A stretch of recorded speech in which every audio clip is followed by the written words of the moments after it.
Bueno, Yo te digo Sujei, yo no sé si te llamas Sujei, pero yo te no, digo. se llama Rosy, Sujei es su hija, Ah, ok. pero ahí vamos. Bueno, entonces entremos en materia.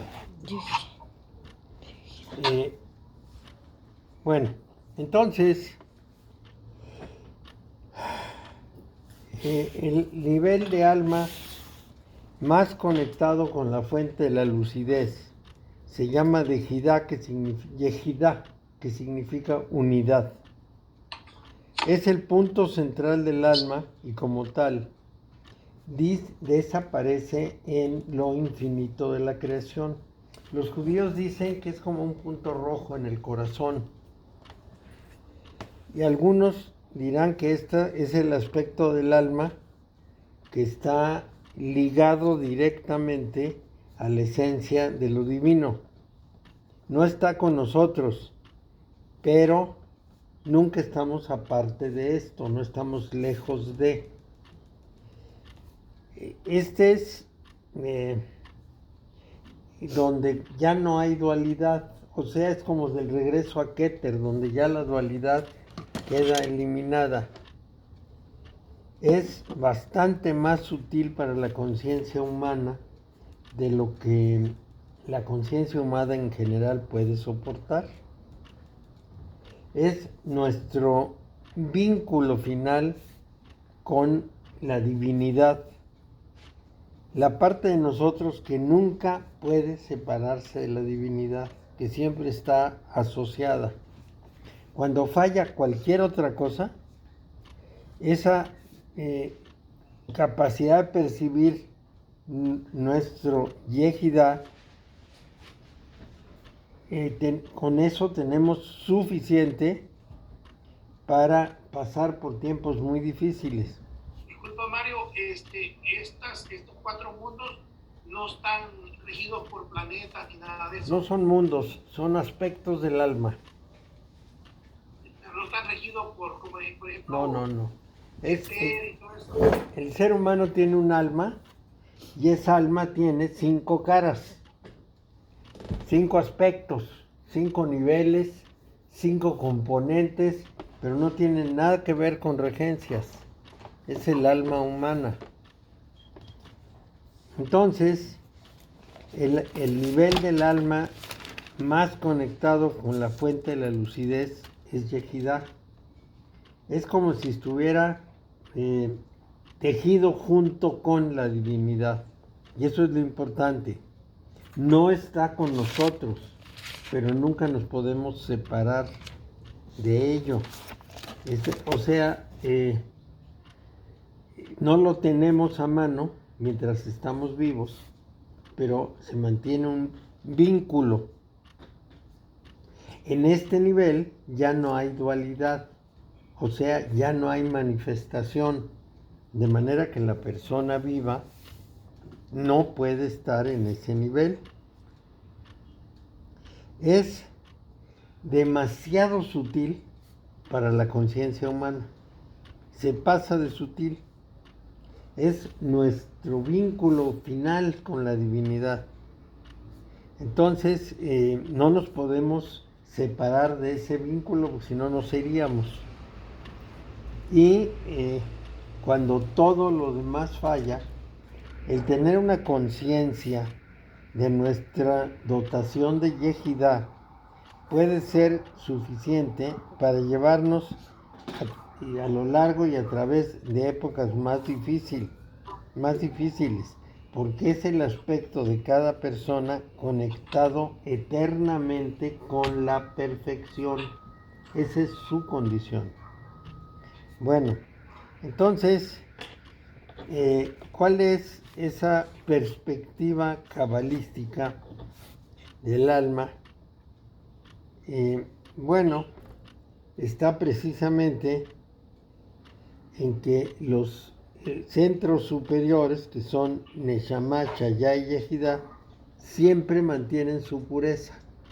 En el mundo católico se dice que el alma está abierta a ser pura o impura, que el alma no tiene una definición hacia un lado o el otro. Eso es lo que el mundo católico pretende. En cambio, el mundo judío dice que estas zonas del alma son purísimas, que esas no se contaminan con nada. Lo que ocurre es que son dos concepciones derivadas de una situación distinta, porque lo que se deriva de Pablo, o sea, de toda la visión paulina, va a ser lo que nosotros conocemos como el mundo católico. Y esto tiene que ver más, porque entre otras cosas, Jesús era judío, con la visión judía. Para la visión judía, esos tres niveles del alma no tienen contaminación posible. Bueno, entonces, si nosotros relacionamos el... Sí, Héctor. Bueno, buenas tardes. Buenas. ¿Pablo era judío? No, era de padre idumeo y madre nabatea. Mira, el problema de Pablo, voy a hacer un paréntesis porque la pregunta me lleva a eso. El problema de Pablo es que Pablo, en primer lugar, nació en el palacio de Tiberíades porque era hijo de un príncipe y él mismo era príncipe. Entonces era un príncipe de la familia Asmonea, su papá, y él por supuesto lo fue también. Entonces Pablo nació en el palacio de Tiberíades, que estaba en el lago de Tiberíades, en el que llamaban el mar de Galilea. Y ahí fue hermano de leche de el que después sería rey de Israel, Herodes Agripa II, y fue también hermano de leche de Menahem, que fue rey de Israel cuando los celotes tomaron el poder en Jerusalén. Entonces estaba muy emparentado con la familia real. Menahem era sobrino de Jesús. Ese Menahem estaba en el palacio real por las combinaciones de las familias. Y ese Menahem fue el que en el momento en que los judíos expulsaron a los romanos en el año 66, fue nombrado rey de Israel y era judío. Era nieto de Judas de Gamala y sobrino de Jesús. Bueno, entonces, esos dos amigos de Pablo son amigos entrañables porque son desde la infancia, se formaron juntos. Por eso, cuando Pablo es juzgado en Cesarea Marítima, el rey de Israel, Herodes Agripa II, va desde su capital hasta Cesarea Marítima para estar presente en el juicio de Pablo. Y llega y platica con él y su esposa, porque se conocían muy bien, y se está ahí todo el tiempo en que viene el juicio de Pablo y lo trata, etcétera. Pues era como su hermano. Entonces Pablo va a ser después, porque no tenía, era príncipe pero no tenía reino, entonces no tenía dinero, podía vivir en el palacio real pero pues no tenía ni con qué moverse. Entonces él se dedica a asaltar a los cristianos o a inventar que algunos ricos son cristianos para apoderarse de su dinero, junto con su hermano Cristoboro. Tenía un hermano que era igual sinvergüenza que él. Persigue a los cristianos, les quita sus propiedades y se hace rico. Pablo tenía mucho dinero. Entonces lo contratan como jefe de la guardia del templo en Jerusalén y va a ser jefe de la guardia del templo durante un buen periodo. Luego se enamora de la hija de Gamaliel, que era un maestro de la ley, y le dicen que él no es judío, que no puede casarse con la hija de Gamaliel. Entonces él dice que sí lo es y se circuncida personalmente, él solo, para mostrar que es judío. Pero como estos tenían el registro de todas las circuncisiones, le dicen que no es cierto. Y lo empiezan a perseguir porque ha cometido una horrible herejía y lo quieren matar los judíos. Entonces consigue una carta del gobernador de Jerusalén para ir a cazar cristianos en Damasco. Entonces se lanza con esa misión, se lanza a Damasco. En el camino comprende que donde sea, los judíos lo van a matar, porque lo tienen que matar. Entonces, lo que hace es que se le ocurre una cosa extraordinaria, porque los cristianos vivían en la clandestinidad. Entonces, se cae del caballo, dice que lo visitó Cristo y que le llevó al cielo y que le reveló su evangelio. Y ya con todo ese cuento chino, se llega a Damasco y se refugia en la clandestinidad de los damasenos. Ahí hay el jefe de los cristianos ahí, lo recibe. Pablo dice que se quedó ciego y le devuelve la vista. Entonces, como está perseguidísimo por Aretas IV, que era el rey, lo que hace Pablo es que lo bajan en una canasta por un precipicio para que pueda escapar de Damasco. Las canastas se llaman Tarsis, de manera que él es Pablo Tarsis. Pero cuando le preguntan por qué es Pablo Tarsis, dice que porque nació en Tarso, una ciudad turca. Pero no nació en Tarso porque Tarso era ciudad de esclavos, no era ciudad de hombres libres y Pablo era hombre libre. Y ahí no había más que soldados y esclavos. Entonces engaña diciendo que nació en Tarso y que era constructor de tiendas de campaña, que él fabricaba tiendas, y ahí inventa toda una historia, pero todos sabemos que era príncipe. Y en ese momento empieza a predicar un cristianismo distinto, diciendo que lo que dicen los discípulos de Jesús es pura tontería porque se refería a un maestro encarnado y que él vio al Cristo ascendido, que es el verdadero Cristo, y que le reveló su evangelio, que es el de él. Y hace toda una teología. Esto no quiere decir que fuera tonto, hizo una teología muy bien armada, pero no coincidía con los discípulos de Jesús. Entonces, bueno, la situación es muy clara. Lo que hizo Pablo fue que con sus conocimientos de las religiones del Medio Oriente, que sí tenía porque era príncipe del Medio Oriente, armó un cristianismo que fue fácilmente aceptado en Siria y en Turquía porque era la tradición local. Nada más le cambió de nombre al personaje y puso a Jesús. Y bueno, y toda su argumentación, porque dicen que era muy buen orador y que era muy convincente. Entonces, de ahí andaba como a salto de mata por Siria y por Turquía para que no lo pescaran.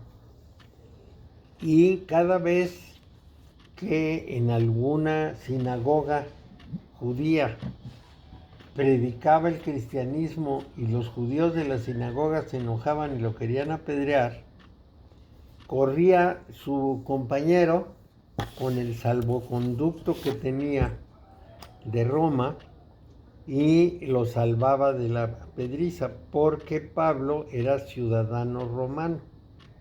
Incluso el centurión, cuando lo pesca en Jerusalén, le dice: ¿y tú de dónde sacaste que eres ciudadano romano?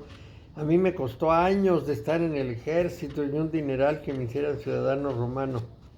Y Pablo contestó: yo lo soy de nacimiento. ¿Y por qué era ciudadano romano? Porque su abuela, que era la reina, era amiguísima de la esposa de Tiberio César.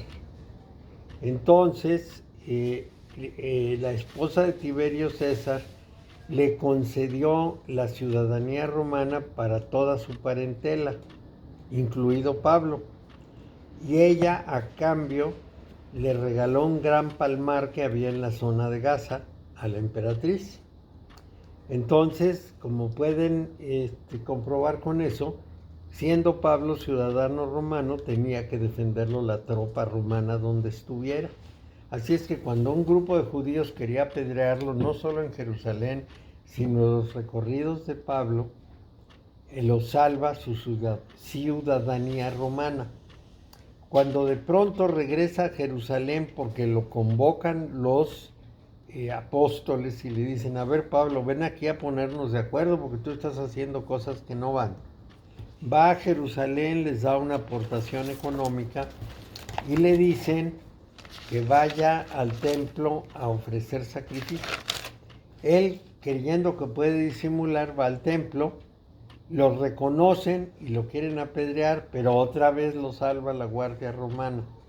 Lo llevan a juicio a Cesarea Marítima y los judíos van atrás de él y quieren que le dicen al legado romano que les entrega a Pablo que lo van a matar y el legado no les entrega nada porque es ciudadano romano.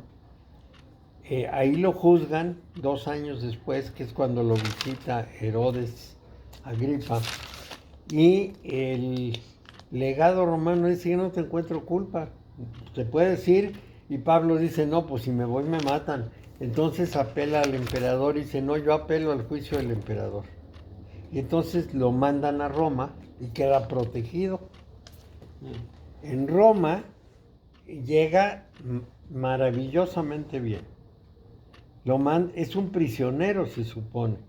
Lo mandan con un militar de alto rango que lo va cuidando. Llegan a Italia, bajan en el puerto y le dicen, nos vamos a quedar aquí una semana porque tengo que hablar con las gentes cristianas de aquí. Y el militar lo acepta, quiere decir que Pablo tenía alguna influencia. Luego llega a Roma y en las puertas de Roma lo recibe Afranio Burro, que era el jefe de la Guardia Militar de Roma, y se lo lleva a su casa. Y luego ya le consiguen una casa donde puede estar, siempre vigilado por el otro guardia, porque está para ser juzgado por el emperador. No llega el momento en que el emperador lo juzgue porque se quema Roma. Y al quemarse Roma le dicen al emperador que fueron sus criados los que incendiaron Roma. Y entonces empiezan a investigar y se dan cuenta que los criados acusados son cristianos y que Pablo les enseñó. Entonces le cortan la cabeza a Pablo y así muere. Y este es un problema muy serio porque Pablo quema Roma, o sus discípulos queman Roma, cuando los celotas están tratando de tomar Jerusalén.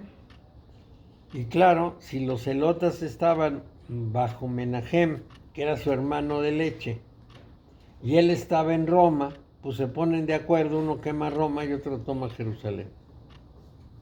Esa es más o menos la historia. Pero obviamente pues esa no puede ser la historia religiosa porque pone a Pablo en muy mal papel.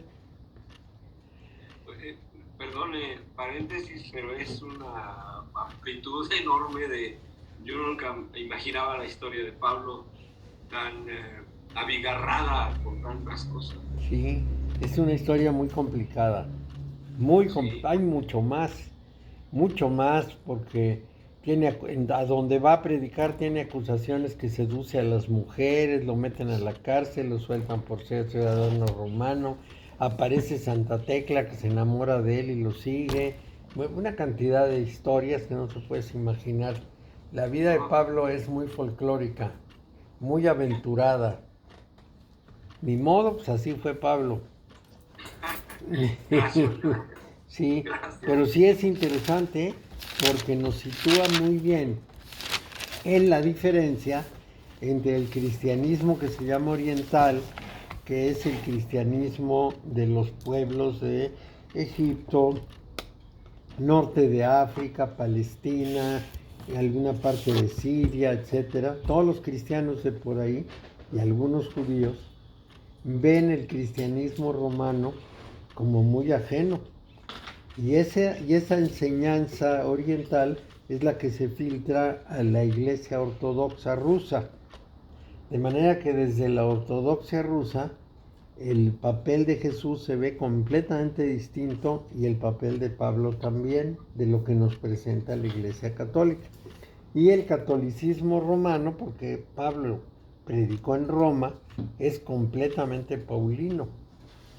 Esa es la diferencia. Y siempre tienen fricciones con los orientales, con los cristianos orientales, porque entre otras cosas los cristianos orientales sostienen que Jesús no era hijo de Dios ni nada por el estilo.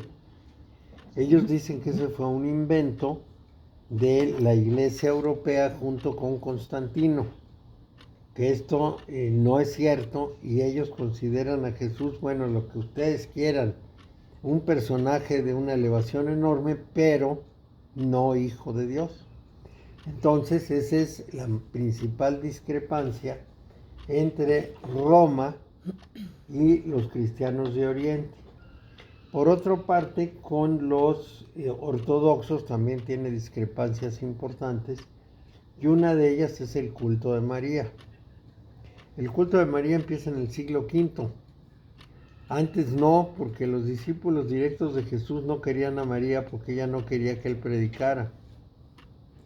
Pero bueno, eso ya es asunto del cristianismo, vamos a regresar a donde estaba. Mario, pero entonces él no era de Tarsis, era de otro lado. Él nació en el Tiberíades. Idumea está en el sur de Palestina y Nabatea está en el oriente. Nabatea está del lado oriental del mar Muerto, e Idumea está abajo del Mar Muerto. Entonces esos personajes, idumeos y nabateos, eran medio judíos, medio árabes, no eran judíos plenamente. Y justamente en el grupo de los asmoneos, que eran los reyes, como Herodes, antes de Herodes, perdón, pero también eran reyes, fueron los reyes derivados de Judas Macabeo. Llega Herodes y les quita el reino, pero siguen siendo nobles y siguen teniendo relaciones con los herodianos, y de ahí sale Pablo. Pero bueno. Perdón, Mario, esto de la parte bizantina no es donde se hace la decisión para los católicos rusos, los ortodoxos. Claro que sí, en el año 1054 el Papa lanza a un arzobispo, un cardenal español, y a otro par a llevarle una declaración de excomunión a Miguel Cerulario, que era la cabeza de la Iglesia Ortodoxa. Entonces llegan y, alegando que tiene cadenas de oro para sostener los grandes candelabros de Santa Sofía, le dejan sobre el altar el oficio de excomunión. El Papa excomulga a Miguel Cerulario. Miguel Cerulario dice, pero si este está loco, si el más importante de la cristiandad soy yo. ¿Por qué? Pues porque la iglesia de la Nueva Roma, que era Constantinopla, está presidida por él. Y entonces él excomulga al Papa. Y esa excomunión se hace en el año 1054 y termina cuando Juan Pablo II visita a los ortodoxos y los dos se quitan la excomunión. Yo creo que, considerando el ridículo que estaban haciendo, dijeron, bueno, ya la damos por perdida. Es como el pleito de López Obrador con Anaya. Sí, es igual, sí. Igualitos. Es un pleito ridículo, porque finalmente, pues después de 1000 años, bueno, 900. ¿Quién es el obispo de la Iglesia Ortodoxa rusa que recibe a Juan Pablo? Creo que se llamaba Macarios. Pero el caso es que se reciben y se perdonan la excomunión y se la levantan y se vuelven a comulgar uno y el otro. Pura necedad. Un viaje tan caro para esa babosada, pero bueno. Sí, así se la gastó. Sí. Sí, sí. Mario, Pues, pero ¿cuándo ocurrió esa reconciliación? en 1980 y algo, como a 3 años de morir Juan Pablo, no me acuerdo cuándo murió, pero como a 3 años antes de morir, va allá a los mundos de los ortodoxos y se reconcilian. Juan Pablo II se murió como en el 2003. ¿2013? 2003.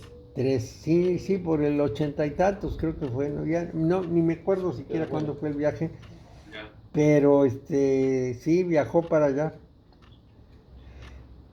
Bueno, estos son los temas de la religión. Por ejemplo, los descendientes de la iglesia de Jerusalén, la que fundaron los apóstoles, se llaman ebionitas. Y esos ebionitas son unos de los que afirman que Jesús no era hijo de Dios. Ebionitas quiere decir pobres.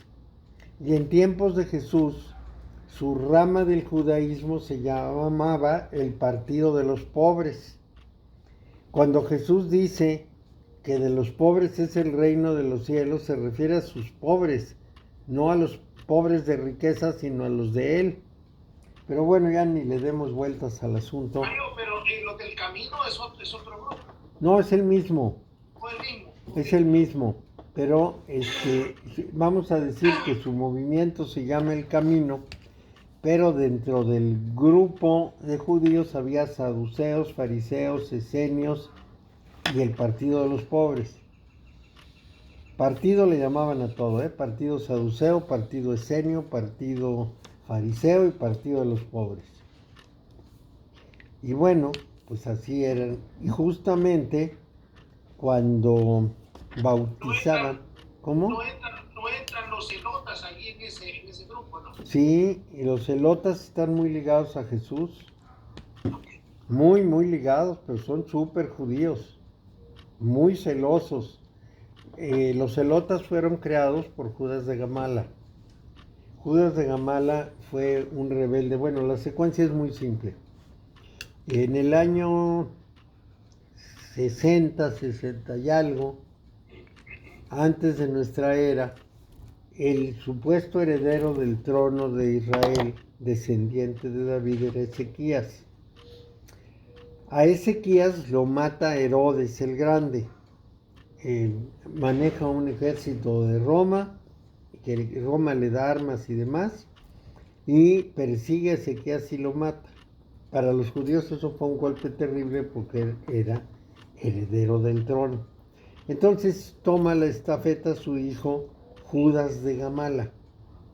Y Judas de Gamala va a hacer varios actos de rebelión a lo largo de muchos años. Y va a morir en el año 6 como resultado de la rebelión del censo. Ese año 6 es muy importante porque es el año de la discrepancia entre Lucas y Mateo. Mateo afirma que Jesús nació en el tiempo en que Herodes el Grande todavía vivía.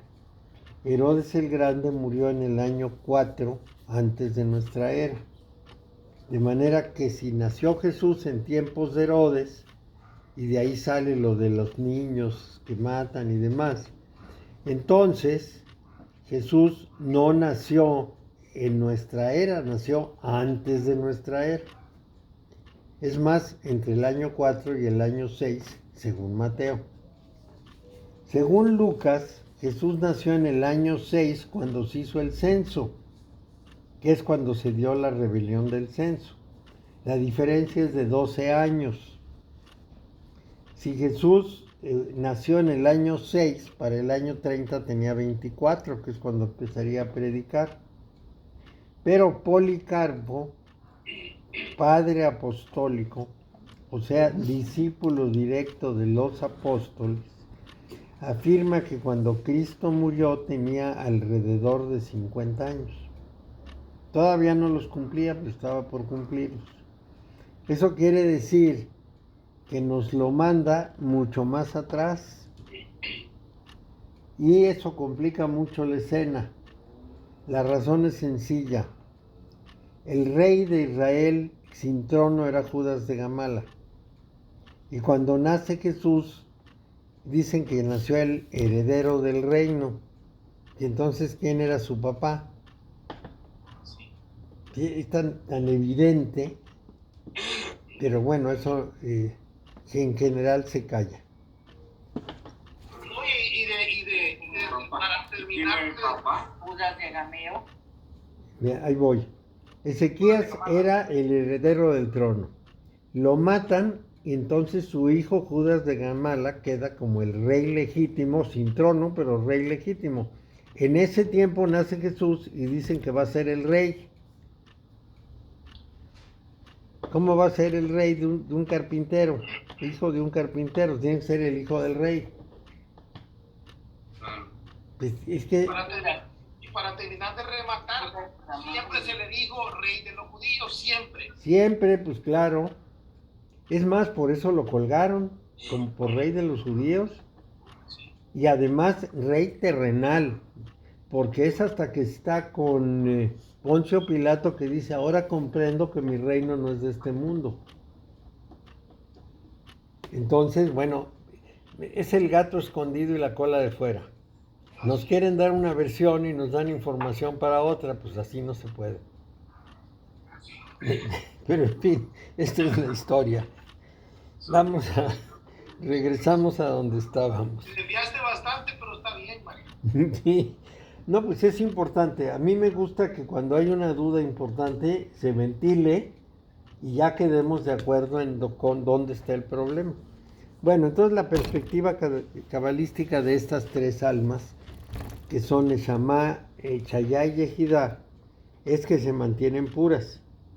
Esta es una enseñanza difícil para las personas que hacen un equivalente del alma con las acciones de la persona. Si se porta mal, el alma se mancha, y si se porta bien, está pura. O sea, para los cristianos es difícil de asimilar la idea.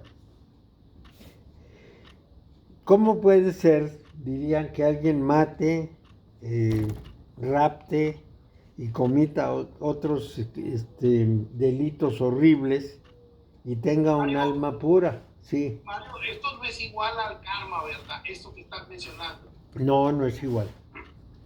Entonces, toda esa argumentación de que alguien mate y rapte y etcétera y tenga un alma pura.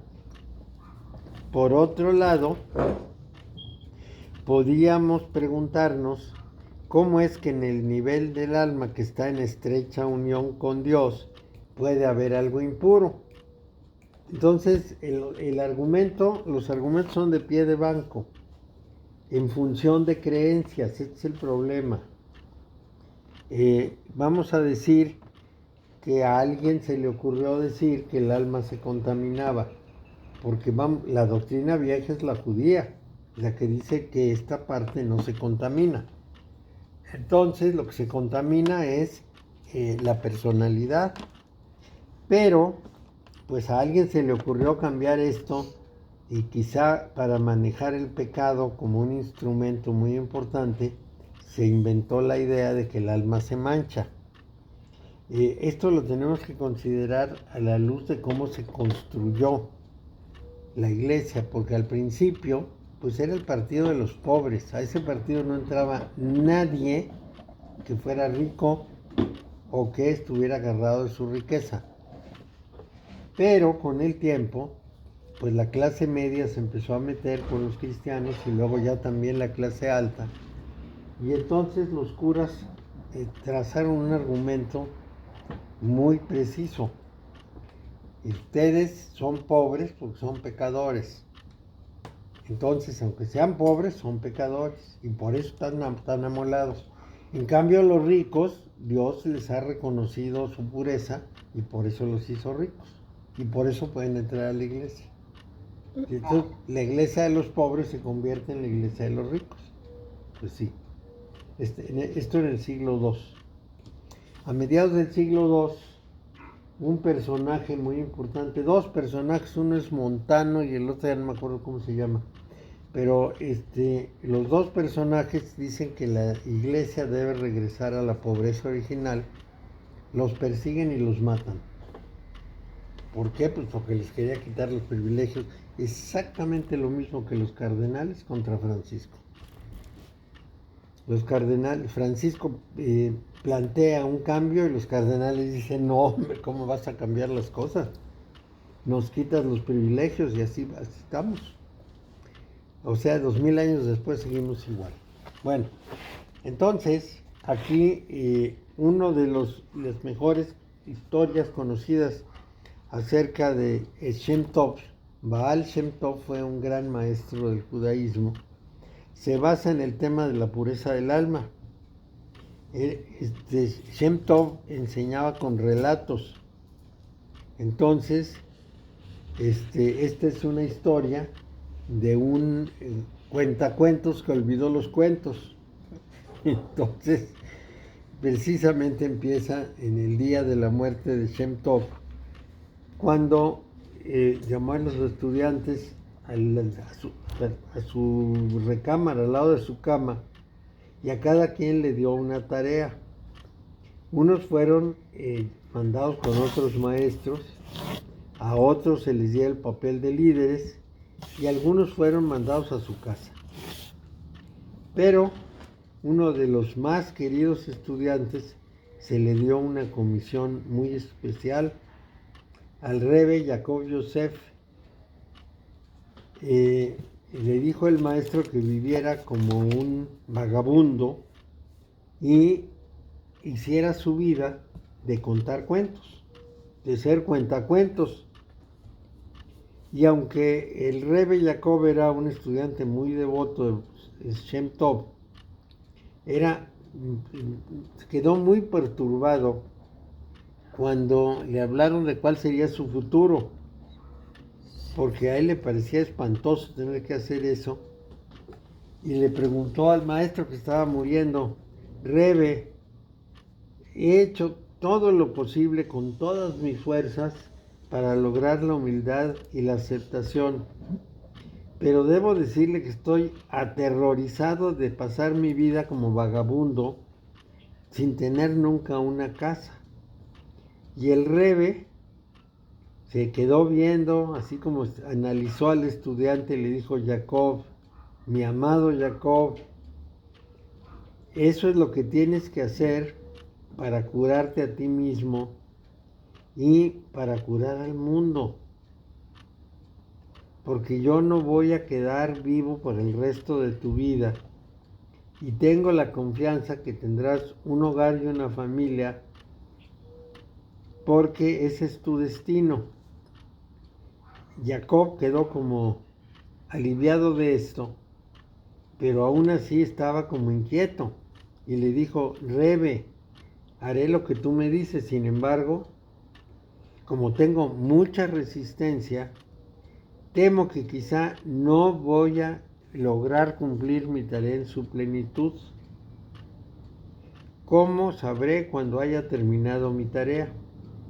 Y el Baal Shem Tov sonrió y muy gentilmente le dijo, vas a recibir un claro signo y no tendrás la más mínima duda de que ya cumpliste tu tarea y que se acabaron tus días de vagabundeo.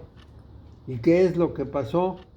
Bueno, que Jacob empezó a ser vagabundo y a contar historias y andaba por ahí y parecía que tenía una reserva infinita de cuentos y de otro tipo de relatos que él había aprendido en sus estudios del Talmud y de la Midrash, porque todos se dan con cuentos. Y se fue haciendo famoso como cuentacuentos, hasta que un día perdió la memoria completamente de los cuentos y ya pudo saber que se había acabado su misión. Entonces, más o menos así trabajaban las cosas. Claro que eso fue después de años.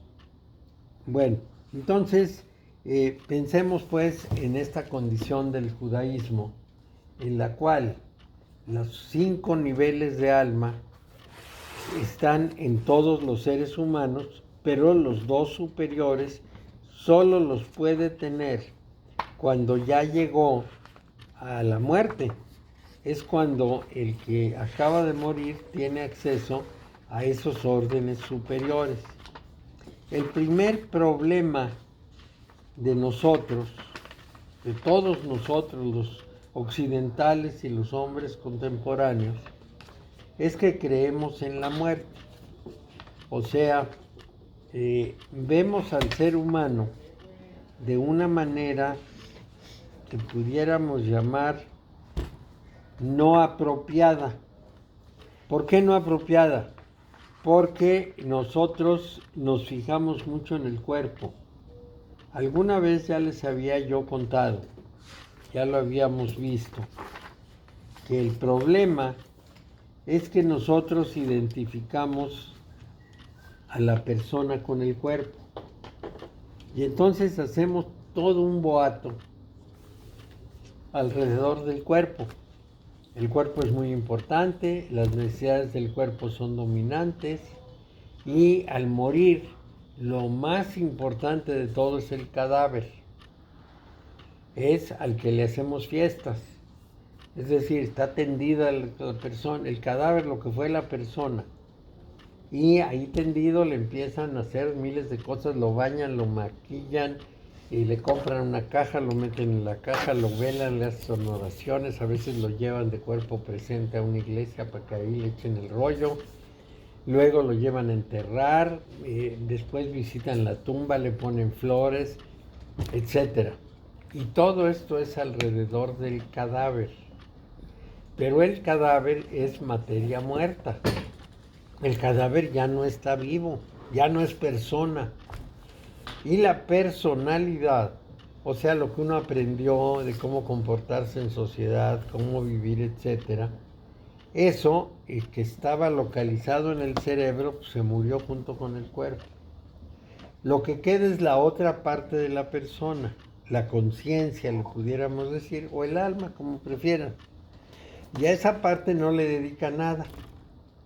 Si la persona se muere y todos concentrados en el cuerpo muerto, en el cadáver, y se olvidan de conectarse mentalmente con la conciencia del que acaba de morir, que está en una etapa de transición y muy angustiado porque no sabe qué pasa. Pero para nosotros la forma es muy importante y por lo tanto localizamos en el cuerpo a la persona. Hay gente que se abraza del cuerpo, que lo besa. Y bueno, el caso extremo que yo conozco es una de las mamás de Ayotzinapa, que le dieron 3 pedacitos de hueso del tamaño de un diente.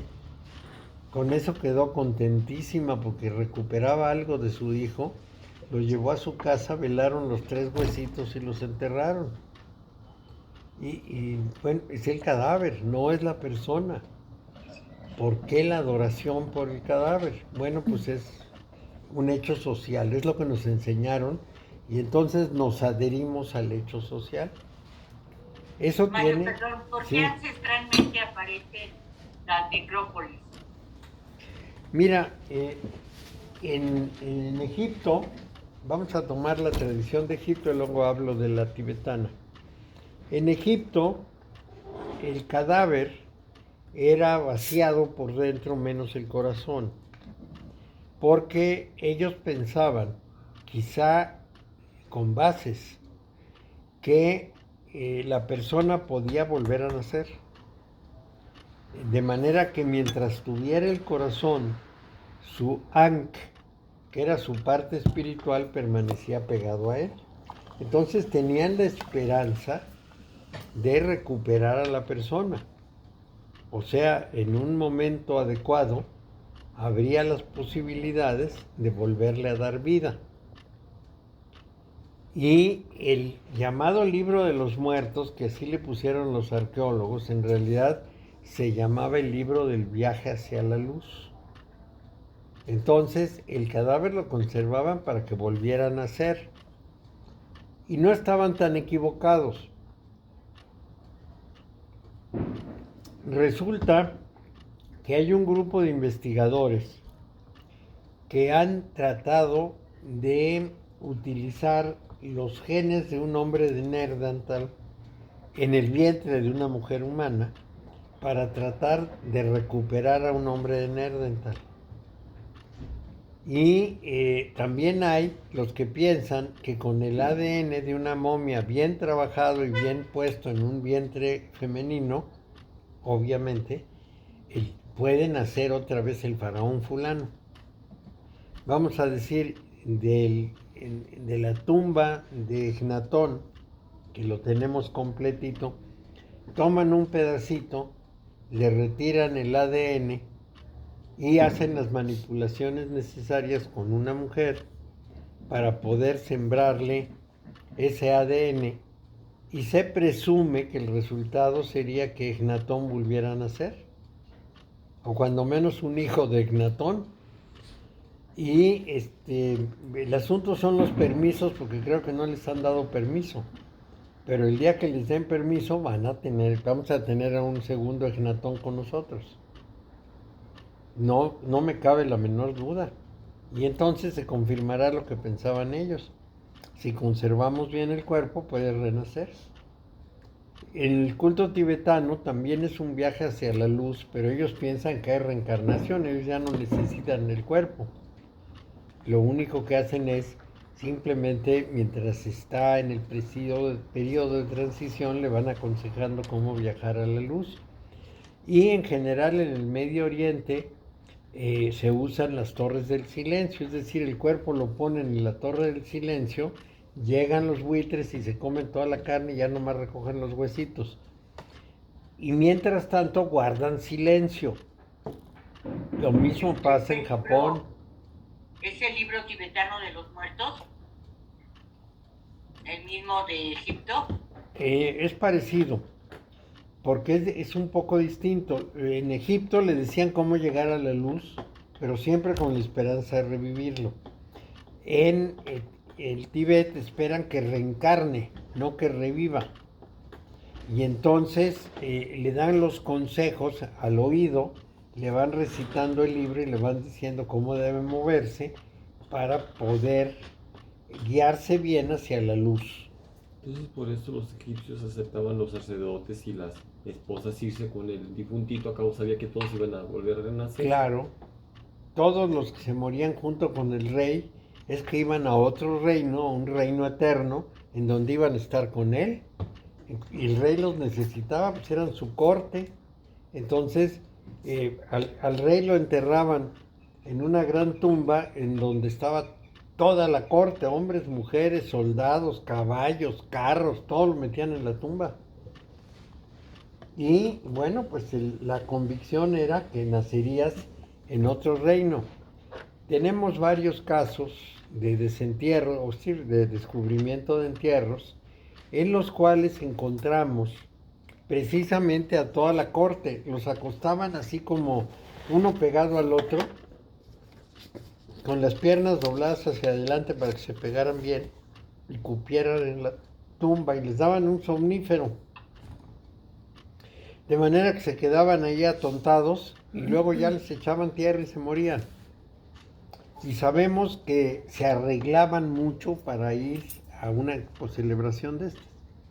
Aunque la tierra, es decir, los enterrados, finalmente pudrió mucho de las vestiduras y demás, en un caso único se encontró en el bolsillo de un vestido, se encontró la cinta y los adornos que se iba a poner la mujer, que seguramente llegó corriendo y llegó tarde y ya no le alcanzó el tiempo a ponerse los adornos y se los guardó, y eso los hizo preservarse, y de esa manera se descubrió que iban muy adornados, muy bien decorados y vestidos. De siempre llegan tarde a las fiestas. Sí, porque era la mejor forma de acompañar al emperador.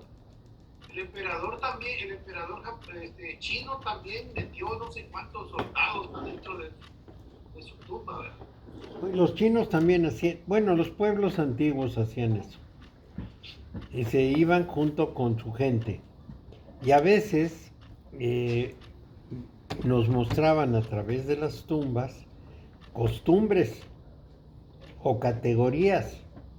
Por ejemplo, hay una tumba de 2 niños que tiene tal riqueza de ofrendas que entendemos que eran hijos de un gran jefe, porque son artículos preciosos, vamos a decir, costosísimos para su tiempo. Entonces es evidente que no era casual.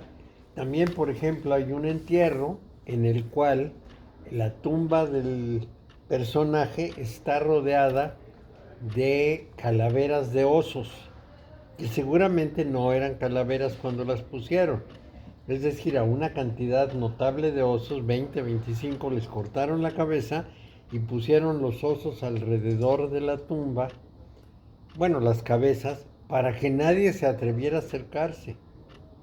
O el ejército de terracota. Sí, el ejército de terracota es el que dice Luis, enorme. Sí, una super ofrenda. Pero esos ejércitos de terracota se usaban para disuadir a los mongoles. ¿Qué es lo que pasaba? Llegaban hasta la muralla china, que no podían franquear porque era muy alta, era muy difícil. Entonces compraban a los guardias para que les abrieran la puerta. Pero, y aquí viene el pero, los chinos ponían, que se vieran desde los cerros de atrás, unos ejércitos enormes de terracota, para que cuando llegaba el invasor viera a la distancia un montón de soldados, y no los hacían idénticos, y esa es la gracia, veían un montón de soldados y se arrepentían de asaltar el lugar. Desde que iban en los cerros de atrás, iban viendo la cantidad de soldados que habían puesto, y todos eran soldados de terracota. De manera que se usaban mucho para disuadir a los invasores. El arte del engaño. El arte del engaño. Porque la muralla se construyó para eso, para evitar que invadieran. Sin embargo, sí hubo invasiones. Hubo invasiones de mongoles y hubo invasiones de manchúes.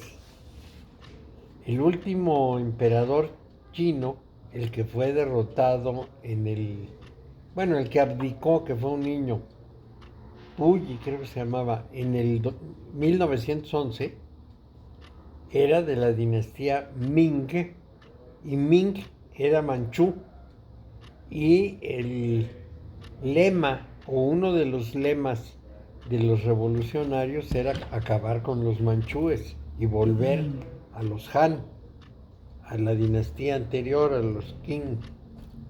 No eran los Ming, a los Ming.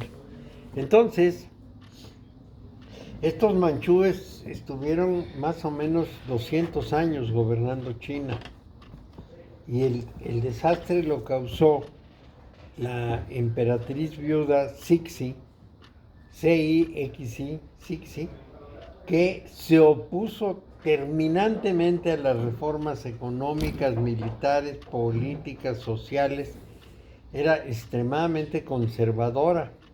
Incluso tuvo un sobrino, ella era la viuda, pero tuvo un sobrino que fue emperador, Guangxu, algo así se llamaba, que quería hacer reformas, y ella hizo una rebelión de palacio y lo obtuvo en arresto domiciliario para que no pudiera hacer cambios en China. Y fue la perdición de China. Una vez muerto este individuo, el heredero era este niño, y pues a los 6 años le dijeron fírmale aquí, le firmó, pues no sabía ni lo que hacía. Pero fue el último emperador, creo que hubo una película de eso. El ejército chino era malísimo y los revolucionarios eran más organizados. Bueno, volvemos a nuestro sistema de las almas. Todos estos temas, aunque se salen del marco de lo que vamos viendo, siempre responden a alguna curiosidad que todos hemos tenido. Bueno, entonces esos 4 mundos representan reinos de conciencia, los 4 grandes mundos que sí están representados en el árbol de la Cábala. El mundo de Asilut, el de Briah, el de Tzirah y Asiá son reinos de conciencia. Y como soporte para esta visión, la Cábala supone que el alma integra los 4 mundos. Entonces, ¿qué sería el alma? Un vehículo de conciencia. ¿Qué es la conciencia? Pues es el resultado de procesos mentales, pero no es ni los procesos ni ningún objeto sobre el que se ve ese proceso. Entonces es una cosa bastante abstracta, no visible, no temporal, no material y por lo tanto no destructible. Entonces, este es el problema. Esa alma es el vehículo para la conciencia y además tiene de alguna manera la connotación de individualidad. Entonces, ¿qué es finalmente lo que tenemos enfrente?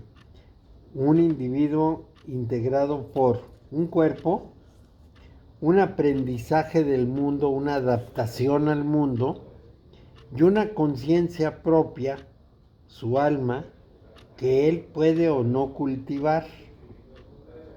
Si no la cultiva, cae en el caso de la parábola de los talentos, porque, digamos, tiene la dotación de un alma cuando llega a la tierra y lo que va a devolver es esa misma alma muy bien preservada. La respuesta del muerto sería, mira, aquí está el alma, la guardé, la cuidé, ni siquiera la toqué para podértela dar porque sé que eres muy enojón. Y entonces el amo que le dio el talento le hace que se lo quiten y que le quiten más cosas. Esa es la parábola. Y al que le dio 1 y sacó 10, pues le da más todavía. Entonces, el asunto es que a un ser humano se le dota del alma para que a lo largo de su vida la desarrolle. Si no la desarrolla, pues está incurriendo en el problema de que señala la parábola. Al que le dieron 1 y devolvió 1, le quitan el 1 y le quitan otras cosas que no le habían dado. Bueno. Oye, Mario. Sí. Los occidentales generalmente los talentos los confundimos con dinero, desarrollo profesional, no, sí, el éxito, y eso es lo que vemos los occidentales. Pues la parte material. Todo material. Sí, la parte de la personalidad. La personalidad está tan adaptada al mundo que sus contenidos pues, son plenamente mundanos. Y eso es lo que pasa con los cadáveres cuando los velamos. Es lo mismo, es un enfoque mundano de la muerte. Ya no está aquí, pero aquí está su cuerpo. Entonces vamos a honrar a su cuerpo. Y se ponen a honrar al cuerpo. Mario, todo esto de la visión de la muerte aquí en Occidente, ¿cómo fue que se pasó aquí a una degradación de ese concepto de la muerte? Mira, el asunto es que los seres humanos seguimos tradiciones y las seguimos por el camino de la familia. Si lo ves por el camino de la filosofía o de la ciencia, realmente rompemos con la tradición. Digamos que la ciencia es exactamente la antítesis de la tradición. Y la razón también, la filosofía, etc. Pero hasta el más puro científico es educado en una familia en donde le transmiten una manera de ver el mundo y unos valores que él va a preservar toda su vida. Entonces, aunque en el orden intelectual tenga un desarrollo enorme, en el orden vital sigue la enseñanza que le dieron de bebé y de niñito y de adolescente.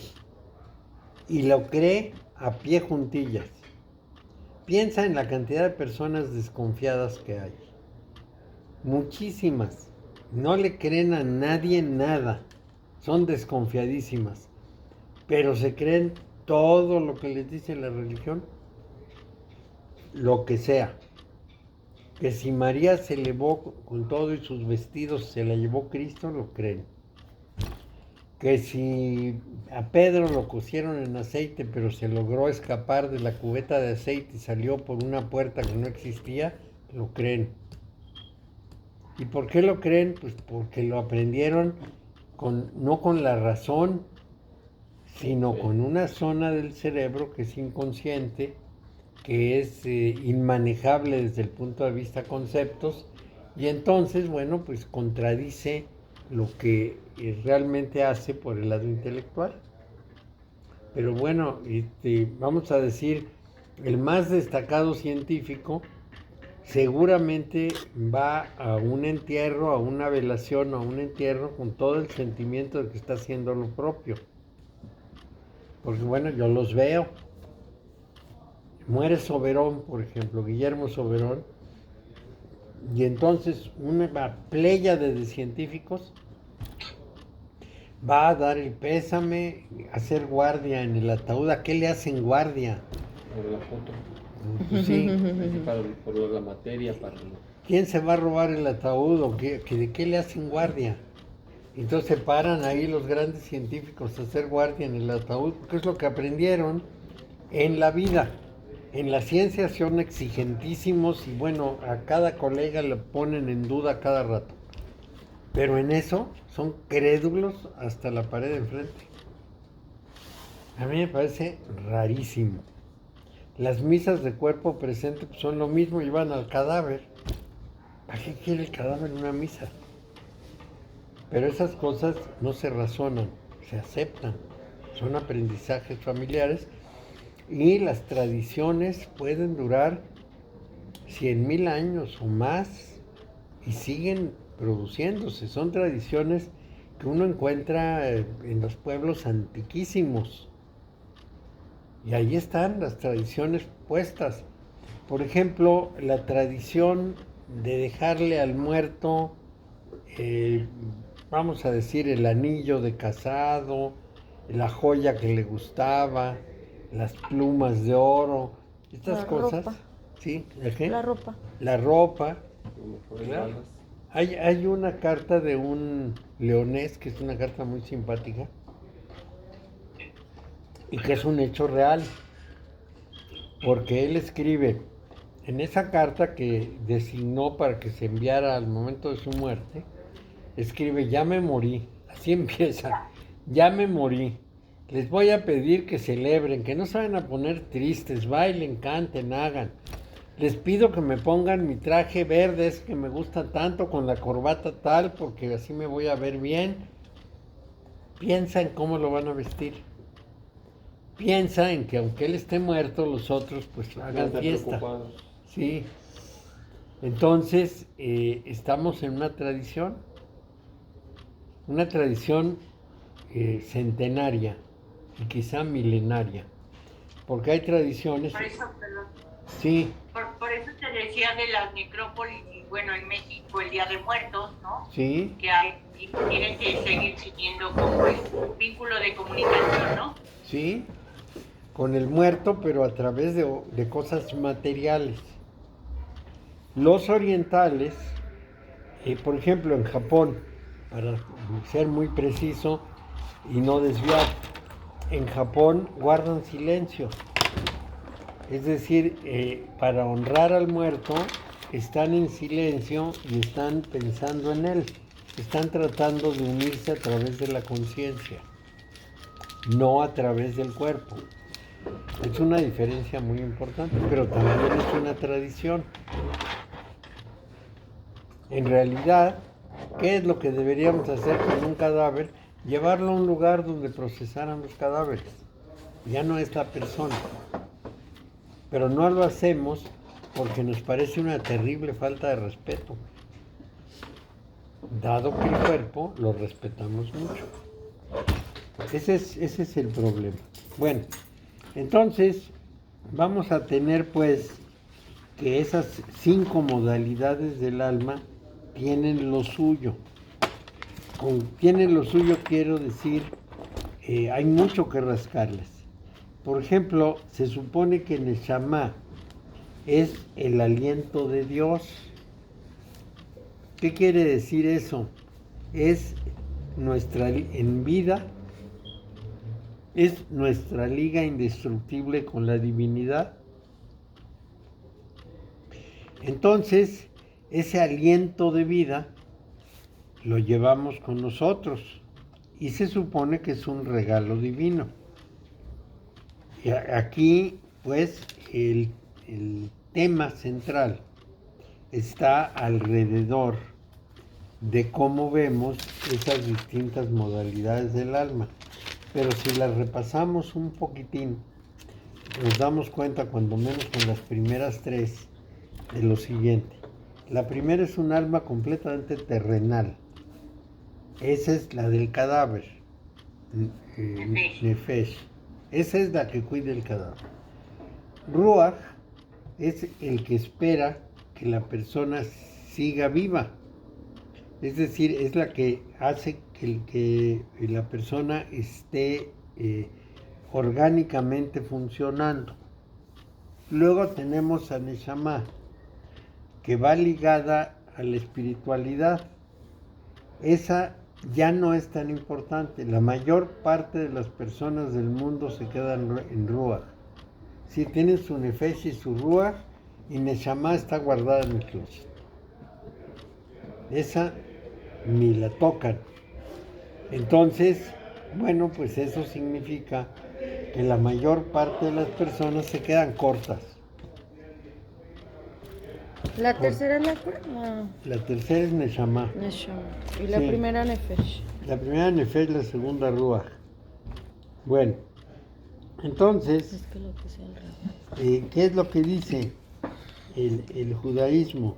Que si hay algún defecto en la creación es separar lo que debería estar unido. Pero pues eso no es un defecto, es una condición de la creación. Toda manifestación requiere que haya más de uno. Porque si nada más hubiera uno, no habría forma de manifestación. ¿Para qué? Si no hay nada más, no solo no hay otros seres, no hay nada más. Cuando la unidad está ahí, no hay ninguna otra cosa más que la unidad. Entonces, pues no requiere compañía. Entonces, vamos a decir que esto lo va a promover el judaísmo como una gran necesidad de comprender la muerte. Para los judíos originales, vamos a llamarlos así, la persona no tenía una vida después de la muerte. Eso no existía. No había vida, no había nada. Se acababa y se acababa. Con el tiempo y por la influencia del Medio Oriente, los judíos empezaron a hablar del Sheol, o la Gehenna también le llamaban. El Sheol era el mundo de los muertos. Era un mundo oscuro, exactamente como estaría la persona en la tumba, en oscuridad total. Y pues ahí estaban, por los siglos de los siglos. Estaban metidos en ese trasfondo, oscuro, con un vigilante que no los dejaba salir. Y ahí platicaban entre ellos. Hay una historia que dice que cuando Jesús ya iba a morir, en la Gehenna estaban Moisés y Abraham. Estaban platicando de ya viene el Cristo y ya nos va a liberar. Y entonces llega el Cristo con un ejército de ángeles, rompe la puerta del mundo de los muertos, entra la luz y con la luz los muertos son capaces de salir y empezar a caminar por la ciudad. Una persona muy realista, porque es un relato de los evangelios, una persona muy realista nos dice, no es así. Lo que pasa es que los celotas estaban escondidos en el cementerio, en las tumbas, y en un cierto momento pues salieron de las tumbas y empezaron a moverse por la ciudad, que es distinto. Pero bueno. Como fiesta de Halloween. Como fiesta de Halloween, sí. Ahora pensemos en la gran obra. Pasemos al tema de la gran obra. ¿Qué es la gran obra? Bueno, en la literatura cabalística no encontramos ese término, pero está asociado con las ideas cabalísticas. La gran obra es el nombre que recibe la alquimia. ¿Y cuáles son las ideas clave de ella? Bueno, primero, el universo en el que vivimos no es como debe ser, sino que está dañado. De alguna forma está dañado y solo con un esfuerzo consciente y deliberado de parte de lo creado se puede restaurar a su estado verdadero. Como consecuencia, vivimos en la ignorancia de nuestro estado verdadero. No sabemos lo que somos. ¿Por qué? Pues porque el mundo está dañado. Entonces tenemos que redescubrir, tenemos que restañar las heridas y tenemos que descubrir quiénes somos. Bueno, entonces la obra es el intento de deshacer el daño y consiste en dos partes. La primera es la presentación del conocimiento y las técnicas que permiten que los seres humanos individuales se despierten y reciban el conocimiento de su verdadera naturaleza. La segunda parte son los esfuerzos deliberados que hacen estos individuos ya despiertos para restaurar el mundo a lo que debería de haber sido. En esto no hay nada explícitamente cabalístico, pero la idea de que la creación no es lo que debería haber sido es uno de los elementos clave de la especulación cabalística. Y la creencia de que es posible para los seres humanos individuales ayudar a reparar el daño y restaurar la creación fue y sigue siendo uno de los motivos claves de la práctica cabalística. ¿Qué tenemos que hacer? Bueno, saber cómo están las cosas y realizar los actos para restaurar el mundo a lo que debería ser. Por supuesto, si lo dejamos en manos de los judíos, pues seguramente lo van a restaurar a sus creencias. Si lo dejamos en manos de los talibanes, pues van a querer que todos seamos como ellos. Mario, una pregunta. Sí. ¿Ese daño tiene que ver con el principio del exilio del paraíso terrenal o son una secuencia de daños? Tiene que ver porque resulta que mientras estaba el paraíso permanecía la unidad, no había dualidades. Y no tiene que ver en el sentido de que los seres humanos seguimos cometiendo errores y esos errores dañan la integridad del Dios uno. La idea judía es medio rara, pero es la siguiente. Dios es uno, pero con nuestros actos causamos unas resquebrajaduras en su realidad. Resquebrajamos la unidad de la divinidad. Y si dejamos que eso pase, se va a convertir en muchos dioses y entonces nos vamos a volver al politeísmo. Es visión judía. Entonces tenemos dos vías para restaurar la unidad. Una es la conducta, cumpliendo la ley que nos ha dictado la divinidad, y otra es la oración. Entonces, entre rezar y conducirnos bien, se van restañando las heridas y las resquebrajaduras se sueldan y se mantiene la unidad divina. Esa es la idea judía básica. Entonces, todas las mañanas es necesario orar. Y en esa oración siempre se empieza con la oración que se llama Shema Yisrael. capítulo 6 del Deuteronomio. Y en ese rezo se dice que solo hay un Dios. Escucha, Israel, yo soy tu Dios y soy solamente uno. Y tendrás que anunciarme en las puertas de tu casa, en tu oración, etcétera, etcétera. Todos los días lo rezan, todas las mañanas. Y recuerdan que hay un solo Dios y que deben tenerlo presente y que en las puertas debe haber una figurita ahí que ponen para recordar que existe ese Dios, etcétera. Y ellos tienen la certeza de que con esos rezos y de esa manera mantienen la unidad divina. Es una creencia muy antigua, muy primitiva, pero ¿cuál es su función? Mantiene unido un pueblo y lo mantiene muy unido. Toda su visión religiosa lo mantiene unido. Incluso, pues obviamente hay judíos ateos, pero la comunidad judía los protege. Aunque sean ateos, los cuida, los guarda. Yo tenía un amigo judío muy querido que se fue a un kibutz. Lo recibieron perfectamente, entró al kibutz, vivió en el kibutz y sigue viviendo en el kibutz. De manera que solo podemos decir que ellos mantienen esa unidad a través de su visión religiosa. Y la pregunta siempre sería, a pesar de que yo pueda pensar que esa visión religiosa es falsa, si ha logrado ese objetivo tan increíble, pues tiene valor.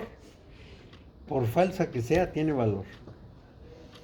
Sirve para ese fin. ¿Qué más queremos? Los cohesiona. ¿Sí? Entonces ayudan a todos los que son judíos. Ya lo saben, llega un judío de fuera, de otro país pobre, lo reciben, lo dotan de recursos, lo ayudan a echar adelante el negocio y se convierte en rico. Y eso pasa también en otras partes del Medio Oriente, pasa con los libaneses, por ejemplo. Se ayudan, se empujan unos a otros. Es una especie de hermandad, lo cual es muy interesante. Entonces, ¿qué es lo que pasa? Que con la oración y el cumplimiento de las leyes se restaura la creación, y ese es uno de los objetivos de la Cábala, mantener la creación limpia para que todo suceda bien. Y para eso, para cada época y lugar, hay que revisar el texto original en hebreo de la Biblia y descubrir en él las señales que nos orientan a cómo vivir el día de hoy. Entonces, la especulación cabalística se ha desarrollado mucho alrededor de esta idea y no hay explicaciones simples por qué los seres humanos no comprenden su propia naturaleza o por qué la creación está defectuosa. No sería racional esperar explicaciones simples que está fuera del dominio de la especulación intelectual. ¿Cuál es el argumento cristiano? Este es un argumento judeo-cristiano, vamos a llamarlo así. El argumento judeo-cristiano es precisamente que el ser humano tiene que encontrarse, el ser humano tiene que buscarse y encontrarse, tiene que plantearse el problema y aprovechar lo que se llaman las excepciones a las grandes leyes universales. Les voy a citar una porque meternos en este terreno nos podría llevar mucho tiempo, pero lo voy a decir así de pasada. Hay una ley general de la preservación y esa ley general de la preservación tiene excepciones. La ley tiene una característica importante, es cíclica, y entonces lo que empieza en cero regresa a cero. Si algo empieza en guerra, va a dar la vuelta y va a terminar en guerra. Entonces, hay excepciones en las cuales las personas que realizan las excepciones se pueden zafar de esa fatalidad. Y los cabalistas son especialmente afectos a esa visión. Es decir, la lectura de la Torá, que es el Pentateuco para nosotros, me va a revelar lo que debo hacer en este tiempo, lo que me toca y lo que tengo que hacer y lo que tiene que suceder. La leen, la rascan, la buscan, etc. Hay un grupo de gente dedicado a ese análisis que se llama, al que llaman los masoretas. Los masoretas que generan la Masorá, que es la interpretación de la ley. Y esos masoretas van dando todas sus argumentaciones y los otros se alimentan de toda esa argumentación para determinar cómo van a vivir y por qué. Es un proceso muy interesante. Habla de un libro que no es un libro muerto, que es un libro vivo, que siempre requiere la reinterpretación. Así es, la Biblia es un libro vivo y hay que leerlo y volverlo a leer y volverlo a interpretar, porque cada vez que lo leemos le encontramos una cara nueva. Y es interesante, pero para eso hay que saber hebreo, porque hay que leerlo en hebreo. Sí, dime. Cuando dices el cumplimiento de las leyes, ¿se refiere al Talmud? Se refiere a las leyes de Dios. Es decir, Dios le ha dado a su pueblo un conjunto de leyes y hay que cumplirlas. Entonces nos estamos refiriendo al Levítico y a Números, que son las leyes, y al Deuteronomio. El Deuteronomio da los mandamientos y Números y Levítico dan el cómo lo tienes que hacer. Si hiciste tal cosa, tienes que hacer esta, si incurriste en aquello, tienes que hacer lo otro. Y ese cumplimiento de la ley es muy importante, porque la primera ley pues son nosotros le damos el decálogo, porque son 10, pero ellos tienen 7. Sería el heptálogo, bueno, pero hay que cumplirlo. Además, los judíos han hecho crecer a 13 los mandamientos, de manera que no solo tienen los que nosotros recogemos, sino más. Y para ellos esos 13, pues esa regla impuesta por su Dios tiene que ser cumplida estrictamente. Nada más que es algo distinta en su redacción y en su interpretación que el decálogo cristiano. Por ejemplo, el sexto mandamiento, que es el centro del decálogo cristiano, el de no fornicarás, no es así. No habla de eso, habla de los excesos. Esto es muy importante. Y habla de otras maneras que son propias de los judíos. Por ejemplo, nosotros en el decálogo del catolicismo dice: no desearás la mujer de tu prójimo. Imagínate. Y para los judíos la regla es que no desearás nada, ninguno de los bienes de tu prójimo, y la mujer es propiedad del hombre. Es decir, sí, si un hombre tiene una relación sexual con tu mujer, el problema es que usó tu propiedad. Lo que hizo con la mujer es muy secundario, pero usó tu propiedad. Te llevaste un libro de mi casa y era mío, igualito. Bueno, pues regrésame el libro. Pues ahí tienes tu libro, pero quién sabe qué, pues es que tú abusaste porque yo no te lo presté. Esta es una visión que pues es como la de los talibanes.